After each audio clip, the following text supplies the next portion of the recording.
कर्तव्यं दैवमान्हिकम् कौसल्या सुप्रजा राम पूर्वा सन्ध्या प्रवर्तते उत्तिष्ठ नरशार्दूल कर्तव्यं दैवमान्हिकम् उत्तिष्ठोत्तिष्ठ गोविन्द उत्तिष्ठ गरुडध्वज उत्तिष्ठ कमलाकान्त त्रैलोक्यं मङ्गलं कुरु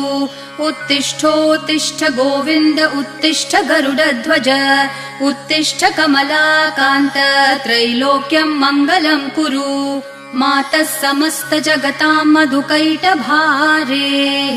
वक्षो विहारिणि मनोहर दिव्यमूर्ते श्रीस्वामिनि श्रितजनप्रिय दानशीले श्रीवेङ्कटेश दयिते तव सुप्रभातम् मातः समस्त जगतां मधुकैटभारेः वक्षो विहारिणि मनोहर दिव्यमूर्ते